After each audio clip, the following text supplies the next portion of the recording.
Hello, இன்றைக்கி உங்களுக்கு நல்ல ஒரு டேஸ்டியான ஒரு நியூ டிஷ். அதை ஸ்நாக்காகவும் எடுத்துக்கலாம், நம்ம பிரேக்ஃபாஸ்ட்டுக்கும் எடுத்துக்கலாம். செஞ்சு பார்க்குறதுக்கு முன்னாடி எங்கள் சேனல் இது வரைக்கும் சப்ஸ்கிரைப் பண்ணலன்னா மறக்காமல் சப்ஸ்கிரைப் பண்ணுங்க. அப்போ தான் உங்களுக்கு அப்கமிங் வீடியோஸ்லாம் வரும். செய்ய போகலாமா?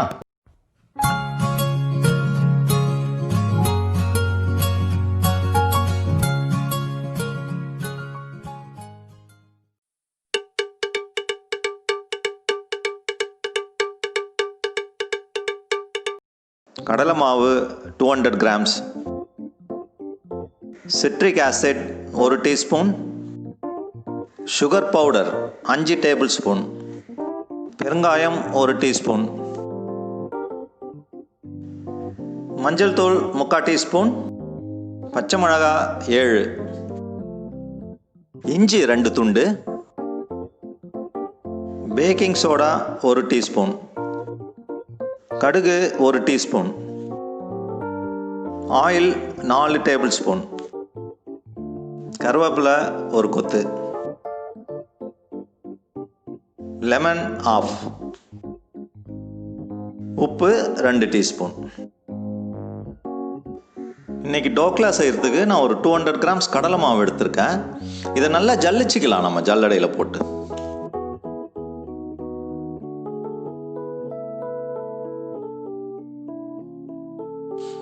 இப்போ மாவு நல்லா ஜலிச்சாச்சு. இதில் 1 டீஸ்பூன் சிட்ரிக் ஆசிட் நான் ஆட் பண்ணுறது. சிட்ரிக் ஆசிட் வந்து எல்லா டிபார்ட்மெண்ட் ஸ்டோர்லேயும் கிடைக்கும். இது இல்லாத பட்சத்தில் நீங்கள் எலுமிச்சை பழத்தை புழிஞ்சிக்கலாம். 2 டீஸ்பூன் உப்பு ஆட் பண்ணிக்கிறேன் இதில். அப்புறம் ஒரு 5 டேபிள் ஸ்பூன் சர்க்கரையை நல்லா பவுடர் பண்ணி வச்சுருக்கேன். இந்த டிஷ்ஷே கொஞ்சம் நல்லா ஸ்வீட்டாக இருக்கும். அது மட்டும் இல்லை, இந்த சர்க்கரை போடுறதுனால அது நம்ம மாவு கரைக்கும் போது அது மாய்ஸ்சரை நல்லா அப்படியே மெயின்டைன் பண்ணும். அப்புறம் ஒரு 1/2 டீஸ்பூன் பெருங்காயம் சேர்த்துக்கலாம். இதில் ஒரு 3/4 டீஸ்பூன் மஞ்சத்தூள். இது நல்ல கலர் வரும், எல்லோயிஷாக இருக்கும். அப்புறம் சின்ன சின்னதாக ஒரு 3 பச்சை மிளகாய் நான் கட் பண்ணி வச்சுருக்கேன். அதே மாதிரி இஞ்சியும் ஒரு 2 துண்டு சின்ன சின்னதாக கட் பண்ணியிருக்கேன். இதெல்லாம் நல்லா ஸ்பைஸியாக இருக்கும். இதையும் போட்டு இந்த மாவை நல்லா மிக்ஸ் பண்ணிக்கலாம்.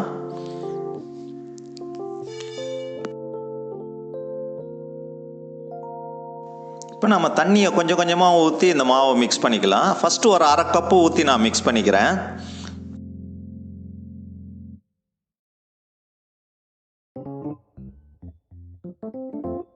இப்போ ஓரளவு கரைச்சாச்சு. இப்போ இதில் நம்ம ஒரு 2 டேபிள் ஸ்பூன் ஆயில் ஊற்றி நல்லா மிக்ஸ் பண்ணலாம். இதில் எவ்வளோத்துக்கு நீங்கள் பீட் பண்ணுறீங்களோ அவ்வளோத்துக்கு சாஃப்டாக வரும் டோக்லா. நல்லா அடிக்கணும், அதை நல்லா பீட் பண்ணணும். தண்ணியை ஒரே நேரத்தில் நம்ம எல்லாத்தையும் ஊற்றிட்டோம்னா ரொம்ப தண்ணியாகிடும் மாவு. இப்போ இன்னொரு 1/2 கப்பு இதில் நான் சேர்த்துக்கிறேன். சேர்த்து நல்லா பீட் பண்ண ஒரு 3 to 5 minutes அடிச்சுக்கிட்டே இருக்கணுங்க. அது மாவு நம்ம கை வலிக்கும் நம்மளுக்கு, ஆனால் அது இதுதான் இதில் மெயினு. எவ்வளோத்துக்கு பீட் பண்ணுறோமோ அவ்வளோத்துக்கு சாஃப்டாக வரும் டோக்லா.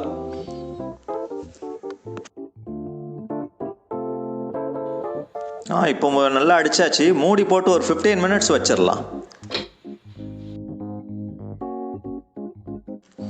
இப்போ நல்ல டிஃப்ரென்ஸ் தெரியும் பாருங்க, மாவு ஓரளவுக்கு நல்ல கன்சிஸ்டன்சி வந்துச்சு. இப்போ இதில் 1 டீஸ்பூன் பேக்கிங் சோடா போட்டு நல்லா கரையிற மாதிரி திருப்பி ஒரு தடவை நல்லா பீட் பண்ணிக்கலாம்.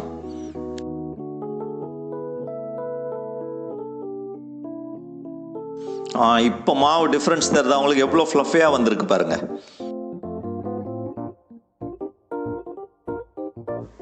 இப்போ இந்த பேட்டரை குக் பண்ணுறதுக்கு நம்ம ஒரு வெசலில் வந்து ஒரு 1/4 தண்ணி ஊற்றி நல்லா பாயில் பண்ணிக்கலாம்.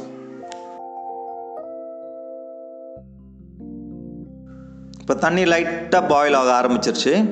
இப்போ ஒரு மோல்டு எடுத்து நல்லா கிரீஸ் பண்ணிக்கலாம். இந்த தண்ணியில் நம்ம ஒரு சின்ன ஸ்டாண்ட் மாதிரி வச்சுக்கணும். அதில் தான் அந்த மோல்டை வைக்கணும். தண்ணியும் அதே மாதிரி 1/4 மேலே வைக்கக்கூடாது, ஏன்னா அது பாயில் ஆகி மேலே இந்த பேட்டரோடு சேரக்கூடாது. இப்போ அந்த மோல்டில் இந்த மாவு எல்லாத்தையும் ஊற்றிடலாம். ஃபுல்லாக ஊற்றி நம்ம மூடி போட்டு ஒரு 30 minutes நம்ம குக் பண்ண போகிறோம். பட் ஃப்ளேம் வந்து நீங்கள் மீடியம் ஃப்ளேம்லேயே வச்சுங்க.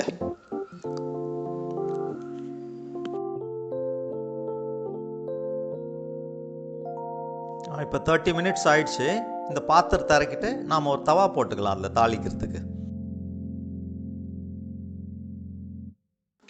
பேன் ஹீட் ஆயிடுச்சு. இதில் 2 டேபிள் ஸ்பூன் ஆயில் ஊற்றி அதையும் நம்ம ஹீட் பண்ணிக்கலாம்.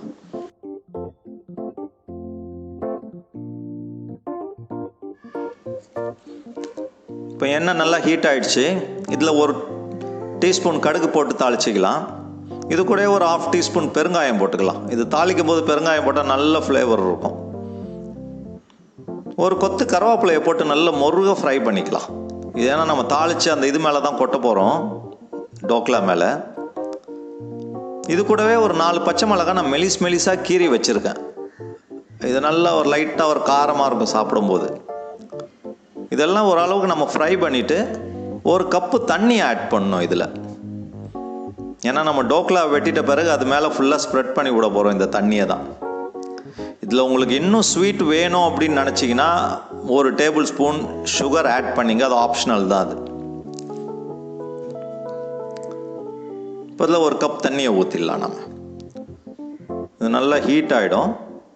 தண்ணி ஓரளவு ஹீட் ஆன உடனே ஒரு 1/2 லெமன் இருக்குது, அதையும் புளிஞ்சு எடுத்துடலாம். அது ஒரு எக்ஸ்ட்ரா ஒரு புளிப்பு கொடுக்கும். இதெல்லாம் புளிஞ்சு நம்ம வச்சலாம். நான் இன்னும் அந்த டோக்லா இதையே நான் ஓப்பன் பண்ணல மூடியே, ஏன்னா அந்த ஹீட்டில் வந்து அது செட் ஆகணும் ஒரு 5 மினிட்ஸு. இப்போ தாளிப்பு ரெடி ஆகிடுச்சு, அப்படியே ஆற விட்டுடலாம். மோல்டை எடுத்துகிட்டேன் இப்போ வெளியே.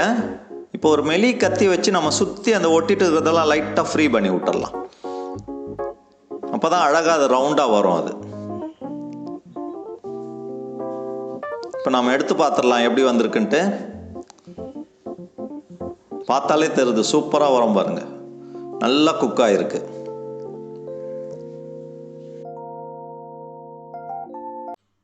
இப்போ நம்ம டோக்லாவை கட் பண்ணிடலாம் பீசஸாக. அது கட் பண்ணும்போதே தெரியுது பாருங்க, எவ்வளோ சாஃப்டாக இருக்குது, ஸ்பாஞ்ச் மாதிரி இருக்குதுங்க. நல்லா குக்காக இருக்குது. இதில் ப்ரொபோர்ஷனேட்டாக வந்திருக்கு எல்லாமே. நம்ம நல்லா விப் பண்ணோம்ல, அதனால தான் இவ்வளோ சாஃப்ட்னஸ். இப்போ நம்ம இந்த தாளிச்ச தண்ணியை நம்ம டோக்லா மேலே ஊற்றிடணும். டோக்லா பாருங்களேன் எவ்வளோ சாஃப்டாக ஸ்பாஞ்ச் மாதிரி இருக்கு பாருங்க. ஈஸியாக நீங்கள் ஊற்றணும்னு எல்லா தண்ணியும் அப்சர்வ் பண்ணிடும் அது. பட் ஒன்று மட்டும் ஞாபகம் வச்சுங்க, இந்த டோக்லாவும் இந்த தண்ணியுமே ஓரளவு வார்மாக இருக்கும்போது தான் ஊற்றணும். அது ரொம்ப ஹீட்டாக இருக்கக்கூடாது. ஊற்றினோன்னு தண்ணி எல்லாத்தையும் அப்சர்வ் பண்ணிடும். இதில் உள்ள புளிப்பு, ஸ்வீட்னஸ் எல்லாமே அதில் இறங்கிடும். அவ்வளோ நல்லாயிருக்கும் சாப்பிடும்போது. இது நீங்கள் ஸ்நாக்ஸாகவும் சாப்பிட்லாம், பிரேக்ஃபாஸ்ட்டுக்கும் சாப்பிட்லாம். இது எந்த டைம் வேணாலும் சாப்பிட்லாம். அந்த டிஷ்ஷு ரொம்ப அருமையான ஒரு டிஷ். இது சாப்பிட்டு பாருங்கள். செய்கிறத பார்த்தீங்க இல்லையா, டோக்லா ரொம்ப ஈஸி, செஞ்சு பாருங்கள், அருமையாக இருக்கும். நார்த் இந்தியாவில் ரொம்ப ஃபேமஸ்ஸு, எல்லா ஃபங்க்ஷன்ஸ்லேயும் இருக்கும். எஸ்பெஷலி மார்னிங் நடக்கிற ஃபங்க்ஷன்ஸில் எல்லாத்துலேயுமே இது இருக்கும். இது ஒரு ஸ்பெஷல் ஐட்டம். அங்கே நான் ஒரு 200 கிராம்ஸ் கடலை மாவு போட்டேன். ஒரு 4 பேர் தாராளமாக சாப்பிட்லாம். நல்ல ஸ்டமக் ஃபில்லிங்காக இருக்கும். இதில் ஸ்வீட்னஸ் இருக்கும், புளிப்பு, உப்பு, காரம். அதையும் நீங்கள் இந்த புதினா சட்னியோடு வச்சு சாப்பிட்டிங்கன்னா இன்னும் டேஸ்டியாக இருக்கும்.